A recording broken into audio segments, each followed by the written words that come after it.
August 13th, 1944. The heat was so bad it made metal scream. The sun beat down on the rolling countryside of northern France. Inside a Sherman tank named number 47, the temperature gauge was almost in the red zone. Most tank crews were pulling off to the side. Their engines were steaming. Men were gasping for breath. Tanks were grinding to a stop one by one. But not this one. Sherman number 47 kept moving. Hour after hour through the dust, the shell fire, and the burning fields. Its engine roared on without stopping for 18 straight hours. No stops, no cool-downs, no breakdowns. And the reason was a homemade cooling system that everyone had laughed at. It had been a joke for weeks. They called him Icebox Jack. They made fun of him for carrying around spare water tanks, aluminum tubing, and a mess of duct tape and rubber seals. A gunner with a silly idea. A guy who didn't know when to stop tinkering. Until the day that silly idea saved an entire armored unit. Because while every other Sherman was choking in the summer heat, Jack's tank, built with scraps and stubbornness, kept rolling right into the jaws of German fire. And it never stopped.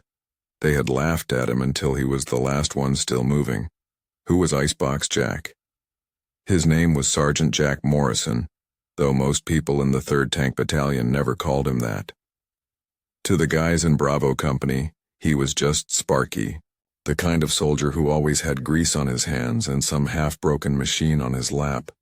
The guy who could fix a radio with chewing gum or get a tank's turret turning with the crank from a field stove. Before the war, Jack had been a regular mechanic back in Dayton, Ohio. He worked on crop dusters and delivery trucks. He wasn't Ivy League and he wasn't officer material. But he understood engines deeply. Not just how they worked, but what they needed when things got ugly. When heat, pressure, and time were all working against you. When the Army drafted him in 1942, Jack requested the Air Force. He figured his background with propeller engines might come in handy.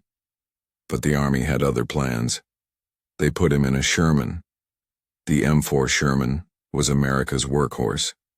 About 30 tons of steel, powered by a Continental radial engine originally designed for aircraft. It could hit about 25 mph on roads and less on the muddy backcountry of France. Most models carried a 75mm cannon, 5 crewmen, and a maintenance crew's worth of headaches. Jack respected the tank, but he didn't trust its cooling system. Shermans were reliable on paper, but under combat conditions, especially in long pushes with little downtime, they overheated fast. And once a Sherman's engine cooked, it was done. You couldn't just cool it off and restart. The lubricants would break down, the seals would warp, and the whole drive system could seize in a matter of minutes. So Jack started experimenting. At first it was small stuff. A vent here, an extra fan there. But by mid-1944, his tank looked like a science fair project on treads. He had rigged an extra cooling loop using spare aircraft parts. Mostly aluminum tubing taken from wreckage, plus a recycled water tank mounted next to the exhaust port. A toggle switch near his seat controlled a homemade pump system that circulated coolant through a secondary radiator he had hidden behind the side armor. It looked ridiculous. His commander, Lieutenant Robert Hawkins, called it a plumber's nightmare. The other tankers joked about it every morning. They'd ask Jack if he wanted to stop and top off his lemonade stand. But Jack didn't care. He wasn't building it to impress anyone. He was building it because he knew something most of them didn't. When the push into France began, they weren't going to get rest days. They were going to drive hard and long. And if your engine failed in German territory, you wouldn't get a second chance. Jack never forgot what had happened to his cousin back in Sicily. Killed inside a stalled tank, caught in an ambush, burned alive before the crew could escape. So every time someone laughed, he just nodded and said the same thing. When the time comes, I'd rather be moving. He didn't know exactly when that time would come, but it did. And when it did, Jack Morrison's ridiculous machine became the only thing standing between his company and a total collapse. The mockery and the invention. It started with a leak.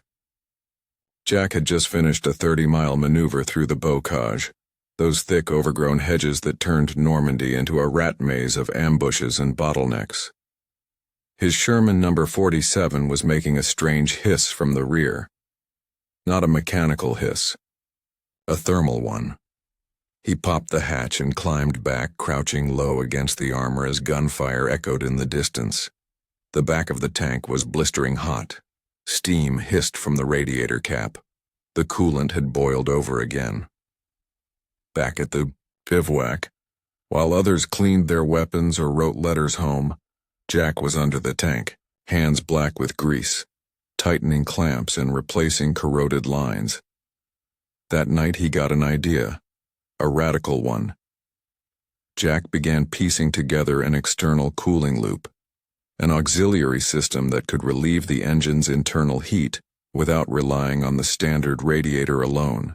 He stripped old aircraft wreckage for tubing, welded a support bracket to the tank's side, and mounted a salvaged auxiliary fuel pump to push water through his system. Then he connected a spare jerry can as a reserve coolant tank and added a makeshift overflow basin made from an ammo box. It looked absurd. The tubing snaked around the engine compartment like a nest of metal vines. The tank's profile now had a weird bulge, and the pump made a faint mechanical whir that sounded like a broken coffee grinder. When he first fired it up, the water pressure blew a line clean off. His loader, Private Conway, laughed so hard he nearly fell off the turret. The rest of Bravo Company followed suit. They cracked jokes, gave it names like Jack's Moonshine Rig or the Silver Serpent. One gunner drew a cartoon of it on the mess hall chalkboard complete with steam clouds and a geyser shooting out of the turret. Jack didn't flinch. He quietly rebuilt the system, this time reinforcing the joints with rubber insulation from aircraft wiring. He added a small filter to catch debris and upgraded the pump to handle higher flow rates. He even mounted a thermometer directly onto the secondary tank to measure delta temperatures between the inlet and return. And through it all, the jokes continued. Lieutenant Hawkins, his platoon commander, tried to be diplomatic. "Morrison, I admire your enthusiasm," he said one afternoon, arms crossed, eyebrows raised. "But this isn't a science experiment. If that thing pops mid-battle and it sprays hot coolant in your loader's face, I'll be writing a letter to his mother." Jack nodded. "Understood, sir." But he didn't stop. Because while others laughed, Jack kept watching the temperature gauges, and they kept telling him the same thing. His engine was running cooler, 5 degrees lower, then 10. On a hot day, nearly 15 degrees cooler than the other Shermans in his unit. That was life or death. Sherman engines, especially the radial R975s, were notorious for heat soak under sustained throttle. They were designed for air circulation at altitude, not tight quarters and dense terrain. Prolonged overheating broke seals, weakened bearings, and drained power output. Worse, a hot engine gave off a heat signature that German tank hunters could detect. Jack knew all of this. The guys mocking him? They didn't. They hadn't studied the engine schematics during downtime. They hadn't memorized the manual. They didn't hear what Jack heard. The subtle change in pitch when a Sherman was close to seizing. He heard it every day. So he worked alone. By the time August rolled around, his cooling system was fully operational. Jack had logged over 30 hours with the auxiliary loop running in training conditions. No failures, no bursts, no fireballs, but still no respect. And then came the call. A forward push across 30 miles of occupied territory. No resupply for 24 hours and minimal support. A rapid armor thrust, heat waves, dust, and long hours in gear. Exactly the moment Jack had built for. But no one knew it yet. To them, it was just that weird tank with the plumbing problem. What they didn't realize was that Jack Morrison's so-called problem was about to become their only solution. The push into hell. August 13th. The briefing was short and brutal. Bravo Company was to move out at 400 hours. The mission, a forced advance through enemy-held territory toward a strategic crossroad near the town of Chambois. German resistance was expected. No air cover, no armored reinforcements, no guarantee of fuel or water for at least 20 hours. It was the kind of operation that looked clean on a map and turned to mud, blood, and steel once you were in it. The terrain was awful. Miles of dense hedges, narrow dirt tracks, and dry farmland crisscrossed with stone walls and ditches. Worse, it had been scorching hot for days. Temperatures were holding steady above 90 degrees F with no sign of a break. Inside the tanks it was even worse. A sealed, Sherman under pressure could reach internal temperatures over 120 degrees. The steel hull turned into a frying pan. Air barely moved. Sweat soaked through uniforms in minutes. Steam rose off the engine deck as condensation cooked away. At the morning roll call you could already see the tension. Crews were taping up loose wiring, checking radiators, and praying their engines would hold. Every tanker knew what could happen if their Sherman stalled at the wrong moment. A breakdown in German territory meant more than just a tow. It meant a direct ticket to a flaming grave. Jack Morrison stood next to Sherman 47, tightening the bolts on his external cooling pump. The aluminum tubing gleamed in the low sun. Steam hissed faintly from the exhaust. The crew was nervous, but Jack was calm. "Morning, icebox," someone called out. "Don't forget to bring your garden hose." Laughter rippled through the group. Jack didn't respond. He just finished tightening the last clamp and climbed up to his hatch. He reached down to his control panel and flipped the switch that activated the auxiliary loop. A low hum buzzed to life. The sound of circulation, of water moving, of survival. They rolled out at 4:30 a.m. At first everything went smoothly. Engines warmed. Tracks rattled. The tanks advanced in a staggered line formation. The air smelled of dry hay and diesel. Crews stayed silent, eyes scanning the tree lines, hands resting near triggers. But within 90 minutes the problems began. Tank 39, the lead, called in engine trouble, then 42, then 49. 3 Shermans in the first platoon started to lag behind. Temperature gauges were rising. Engines began sputtering. Radiators coughed steam. One had to pull off entirely. The commander's voice crackled over the radio. 42 redlining. Can't hold speed. 49 losing pressure. Limping at 50%. Request maintenance stop. But there was no time. They were on a clock, and every minute wasted gave the enemy time to fortify. Jack looked at his own dashboard. 98 degrees, stable, no warnings. The coolant tank still half full. The loop holding steady. The platoon pushed deeper into the countryside. The roads turned into gravel, then dirt, then mud. The sun was up now, baking the ground into cracking clay. Dust kicked into the air with every turn of the treads. Visibility dropped. The tanks were running blind through heat haze and brown fog. And then came the ambush. Somewhere ahead, concealed in a barn and behind a hedgerow, German anti-tank gunners let loose. The first round struck Tank 44 dead center, blowing its turret ring clean off. A second shell clipped the rear of 46, disabling its drivetrain. Smoke poured into the sky. Crewmen scrambled from hatches, dragging wounded comrades, shouting for covering fire. The column froze. Engines were idling hot. Radios were screaming. The clock was ticking. Lieutenant Hawkins barked into the radio. "Push forward, damn it. Get eyes on that ridge. We're sitting ducks." But the Shermans weren't moving. One by one, the remaining tanks were overheating. Red lights blinked on dashboards. Fluid gauges dipped. Hatches popped open as crews tried to release heat with rags and canteens. Except for one. Sherman 47. Jack clicked his mic. 47 operational. Pushing left flank. No one responded for a beat. Then Hawkins. 47, are you out of your mind? That ridge is lit up. Jack stared through his periscope. The world ahead shimmered with heat waves and gun smoke. He could see muzzle flashes through the hedges. But his engine was steady. The auxiliary system was working. "Better me than a dead engine, sir." And with that, 47 surged forward, kicking up dust and debris. Treads chewing into the dry soil. Machine gun fire pinged off the hull. Jack's driver shifted gears hard, slamming into a wide arc that brought them around the left side of the burning barn. In the distance, a German PAK anti-tank gun pivoted. Jack lined up the 75mm cannon and fired. Direct hit. The German crew scattered. The left flank was open. Over the radio, enemy gun neutralized. 47 still mobile. And still the engine purred. Inside the tank, it was a furnace. Sweat poured down faces. Breath came in gasps. But the temperature gauge held. On 2 degrees. No more. The coolant flowed. The system held. And Jack Morrison's ridiculous plumbing project had just saved the entire column from total collapse. But they weren't done yet. There were still miles to go and more heat to come.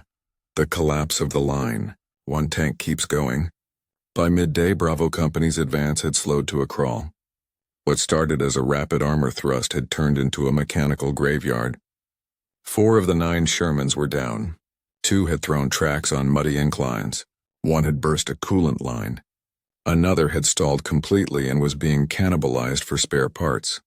Tank 39 had towed 46 off the road with a makeshift chain rig. Tank 42 was bleeding steam from its engine deck like a whale shot through the lungs. Over the radio, the tone was grim.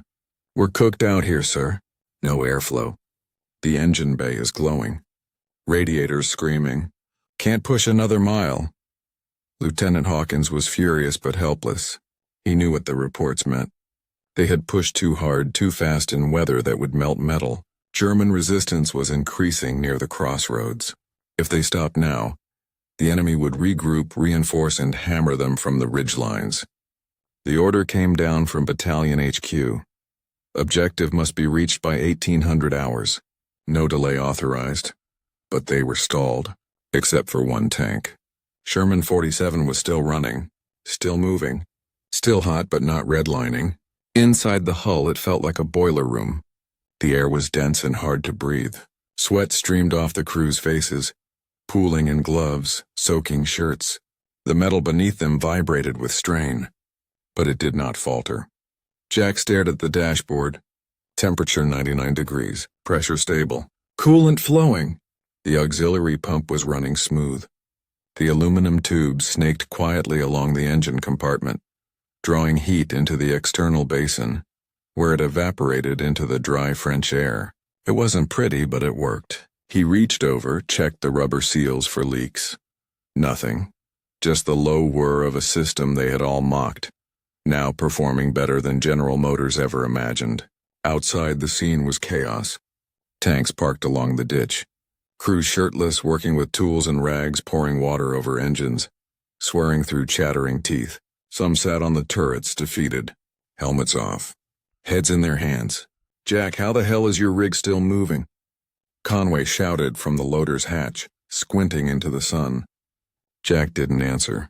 He was watching the tree line ahead where smoke curled and movement stirred. Lieutenant Hawkins crackled over the net. 47, what's your status? Jack keyed the mic. "Full mobility. I can scout ahead." "Negative," Hawkins replied. "You move solo and you'll draw fire without backup." Jack looked at his crew. They were exhausted. Shirt collars open, eyes bloodshot, hands blistered from the heat. But none of them hesitated. They knew the risk, and they knew they were the only ones left rolling. "We'll draw fire," Jack said flatly. "But we'll also draw attention." A pause on the line. Then, "Proceed at your discretion. Don't get killed," Jack smiled grimly. "Copy that." Sherman 47 rolled forward, slowly at first, then faster, kicking up gravel as it cleared the stalled column. The other tank crews stared in disbelief as the weird jerry-rigged machine with the external tubes and the ammo-can-cooling reservoir creaked past them like a ghost. The tank hit 30 mph over a straight stretch. Engines screaming. Jack's driver, Private Ames, gritted his teeth and held the line. Conway loaded high explosive shells, The gunner zeroed in on the orchard ahead where a German anti-tank position had been spotted earlier. Then it came. A shell cracked through the air and slammed into the dirt 10 yards left. Another whistled over the tank's turret. Return fire erupted from the hedges. The Germans were waiting, but they weren't ready for a tank that didn't stop. Jack lined up the 75mm, fired. A direct hit lit up the orchard, ammo cooking off in a chain of small detonations. Conway reloaded. Another shot. Second gun silenced. They kept pushing. For 2 more hours, 47 ran nonstop through broken farmland, through ambushes, through shell bursts and rifle fire. The tank never cooled, never paused, never faltered. By 1600 hours, they had reached the objective. Alone. A single Sherman tank parked beneath a broken barn roof, engine humming like a song. Heat still rising from the hull, but alive, operational, mission complete. 10 minutes later, the rest of Bravo Company limped in behind them. The battle had been won. The position was secured. The ridge belonged to them, and at the center of it all was one ridiculous jury-rigged cooling system that had kept a tank running for 18 hours straight. 18 hours in hell, and not a single mechanical failure. Jack climbed down from the hull. Drenched in sweat, boots covered in dust, goggles fogged. Someone handed him a canteen. "Still think it's stupid?" he asked, looking around. No one answered. They didn't have to. The dust hadn't even settled before they started asking questions. Tank 47 stood alone beneath the scorched oak tree near the crossroads, engines still ticking from residual heat. Around it, men from Bravo Company moved slowly, their bodies stiff with exhaustion, their boots dragging through broken dirt. A few tanks were still being towed into position. One was left behind completely. Its track thrown, hull leaking fluid, now a home for flies and regret. But 47? It was still operational. Hawkins approached the tank first. He didn't say anything at first. Just stood there looking up at the aluminum tubing. The water-stained ammo box bolted to the hull. The pump that was still humming faintly. He took off his helmet, ran a hand through his sweat-matted hair and let out a long breath. Jack stood on the hull, arms crossed, eyes scanning the horizon. "I owe you an apology," Hawkins said finally. Jack didn't move. For what? For thinking that weird little contraption was just a waste of time, the lieutenant replied. "Turns out it was the only reason we made it here with anything left to fight." There was silence. Then Jack climbed down, boots hitting the dusty ground with a soft thud. It wasn't about being right, he said. It was about not dying. The next hour passed in a haze of repairs and briefings. Radio messages crackled with news of enemy retreat. Medics moved among the wounded. Mechanics assessed which Shermans were salvageable and which would be stripped for parts. But everywhere Jack went, heads turned. The same men who had joked about the icebox were now glancing at his rig with quiet awe.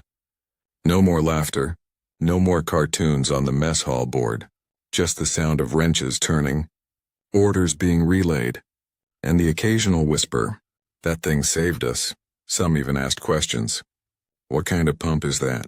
Where'd you get the tubing? Did it really run 18 hours straight?" Jack answered with short nods and one-word replies. He wasn't interested in glory, but part of him deep down felt vindicated, not because he had been smarter, but because the thing he built had worked when everything else broke. That night something shifted. As the sun dropped below the tree line and the air cooled for the first time all day, the crews gathered in a loose circle around a fire made from ammo crates and brushwood. Someone passed around a tin of coffee, lukewarm and gritty but welcome. Jack sat on a folding stool, sleeves rolled up, arms scraped and blackened with grime. Private Conway leaned over. "They're talking about sending a report up the chain. Might want to patent that damn thing." Jack smirked. "Not sure the Army wants to hand out medals for duct tape and radiator fluid." But it wasn't a joke anymore. The next morning, Lieutenant Hawkins called him over. A captain from Battalion HQ had arrived. Word had spread about the Sherman that wouldn't die. There were questions about the setup. how it was built, how it could be replicated. Jack gave them everything: measurements, flow rates, materials, field conditions, maintenance tips. They took notes. Lots of them.